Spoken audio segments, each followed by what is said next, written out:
Raphinha ও Lamine ইয়ামালের গোলে ভিয়ারিয়ালকে ২-০ গোলের ব্যবধানে হারিয়ে বছরের শেষ ম্যাচেও জয় তুলে নিল স্প্যানিশ জায়ান্ট রিয়াল মাদ্রিদ। এই জয়ে লা লিগার শীর্ষে থাকা অবস্থান আরও মজবুত করেছে হ্যান্সি ফ্লিকের দল। রিয়াল মাদ্রিদের সঙ্গে পয়েন্ট ব্যবধান বেড়ে হয়েছে ৪। রোববার ভিয়ারিয়ালের মাঠে ম্যাচের শুরুতে কিছুটা চাপে থাকলেও দশম মিনিটে পেনাল্টি থেকে দলকে এগিয়ে নেন ব্রাজিলিয়ান তারকা রাফিনিয়া। প্রথমার্ধের শেষ দিকে ইয়ামালকে বাজেভাবে ফাউল করে সরাসরি লাল কার্ড দেখে মাঠ ছাড়েন ভিয়ারিয়ালের রেনাতো ভেইগা। ফলে ৫০ মিনিটেরও বেশি সময় ১০ জনের দল নিয়ে খেলতে হয় স্বাগতিকদের। বিরতির পর সংখ্যাগত সুবিধা কাজে লাগিয়ে আক্রমণের ধার বাড়িয়ে দেয় বার্সেলোনা।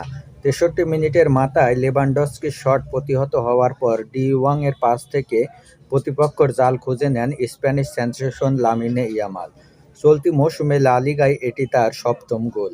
এই জয়ে লিগে টানা অষ্টম জয় পেল স্প্যানিশ জায়ান্টরা। ১৮ ম্যাচে ১৫ জয় ১ ড্রয়ে বার্সেলোনার পয়েন্ট এখন ৪৬। সমান ম্যাচে ৪২ পয়েন্ট নিয়ে ২ নম্বরে চিরপ্রতিদ্বন্দ্বী রিয়াল মাদ্রিদ।